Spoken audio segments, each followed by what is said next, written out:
One of them did this. All I remember is that he just kind of waved his hand in front of his chest, and the next thing I know, this blue beam hit me and just literally opened me up like a fish.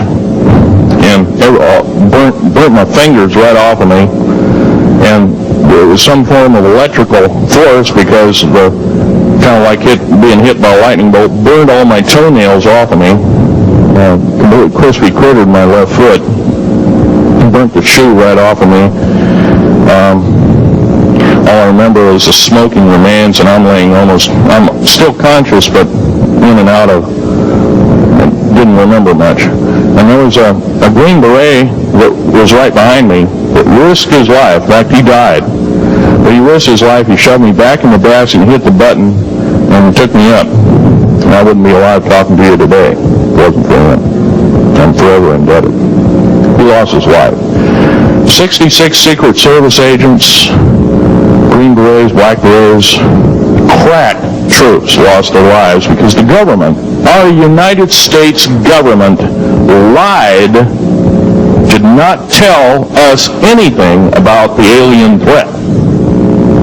There's a war underneath there, and I'm talking dead serious. It's been going on since that time. Since late August of 1979, our military, the Russian military, basically the militaries of the world, have been in constant conflict with the outer space alien. The small gray, the large gray, the reptilians, the whole thing. There are 11 distinct races of aliens. 2 are benevolent. One had to leave here in a hurry because their world is under attack, both on the surface as well as underground. They're the Pleiadians. Maybe some of you are familiar with that. Would some of you raise your hands and heard of Billy Meyer and some of the, very good, about half the group. Well, Billy Meyer is one of these lucky people that they figured, well, he's kind of a simple type, we'll show him everything. These are the benevolent aliens, and they've been here helping us. In fact, I have a picture, let me reach for it here.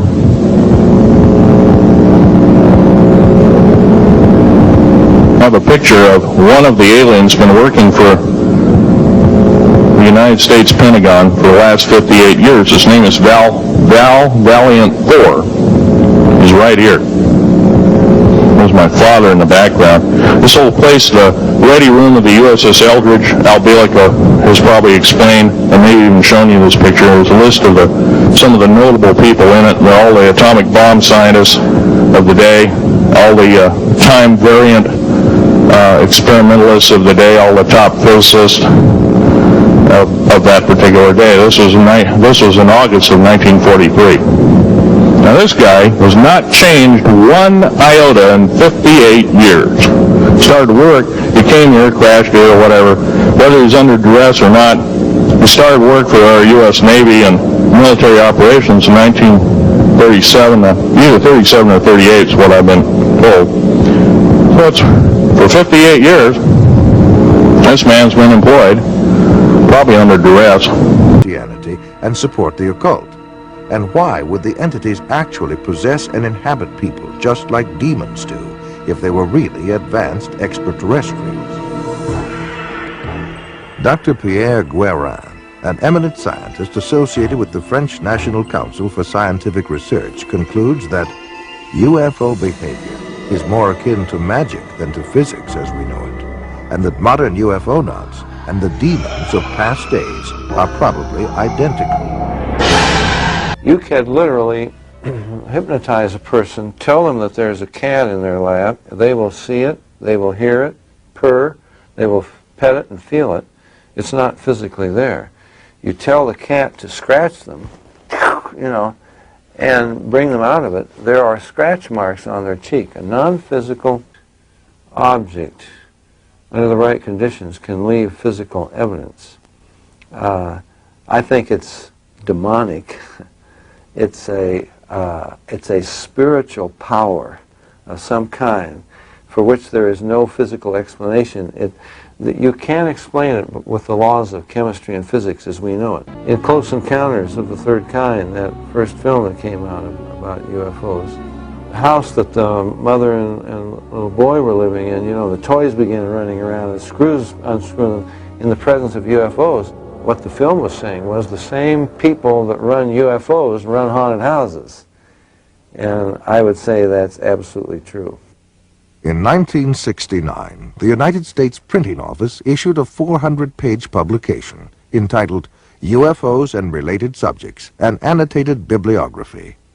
The author was the senior bibliographer for the Library of Congress, Miss Lynn E. Cateau. During her research, she read over 1,000 articles, books, and other literature. She summarizes her findings in the preface of the bibliography. A large part of the available UFO literature is closely linked with mysticism and the metaphysical. It deals with subjects like mental telepathy, automatic writing, and invisible entities, as well as phenomenon like poltergeist manifestations and possession. Many of the UFO reports now being published in the popular press recount alleged incidents that are strikingly similar to demonic possession and psychic phenomenon that have long been known to theologians and parapsychologists. This document was compiled for the United States Air Force and is now in the Library of Congress. Dr. Jacques Vallée has addressed the United Nations on UFOs and was the model for Lacombe in Steven Spielberg's Close Encounters of the Third Kind. He is the author of 8 books on UFOs and has been widely recognized as the premier investigating scientist in the realm of UFO research. In his book, Messengers of Deception, Vallée says, an impressive parallel can be made between UFO occupants and the popular conception of demons. And in his book, Confrontations, he writes, the medical examinations to which abductees are said to be subjected, often accompanied by sadistic sexual manipulation, is reminiscent of the medieval tales of encounters with demons. A very amazing and bizarre event. The sons of God saw the daughters of men and saw that they were beautiful, and they lusted after them. And then we read they married them and sired children from them. For the past 1,500 years, most scholars, including evangelical scholars, have interpreted the sons of God as the good sons of Seth, and the daughters of men as the wicked daughters of Cain. They've adopted that interpretation because the other one is so bizarre and outlandish. The ancient interpretation, and in my opinion the correct one, is that the sons of God were demonic beings or fallen angels, and that they came down to earth, they lusted after the daughters of men, they married them, and produced this amazing progeny, this hybrid progeny of the Nephilim. And the very word Nephilim does not mean giants. It comes from the root Nephal, fall.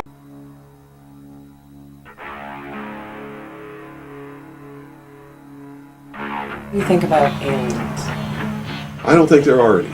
At one time, I thought that there were, simply based upon documents that I'd seen while I was attached to the intelligence briefing team, the Commander-in-Chief of the Pacific Fleet. At that time, and even for many years afterwards, I did not believe that the government would use me in that way. I had devoted my whole life to government service. I had been in the Air Force, I was in the Navy, I was a river patrol boat captain in Vietnam. I had proved myself. I had combat ribbons with the V for Valor. There was no doubt of my loyalty to my country. And maybe that's why it was so easy to use me, because I wouldn't doubt that what I saw was real. But over the years, I've done a lot of research. And what I've discovered is there's no proof existing anywhere that extraterrestrials are real, or that have ever visited this planet, or that they exist anywhere in the universe. There is not one shred of evidence anywhere. There is lots of evidence, tons of it in fact, that there are a group of people collectively known as the Illuminati who want us to believe in some extraterrestrial threat from space so that they can cause a world government, bringing together of all the people to resist that external threat. And the first time that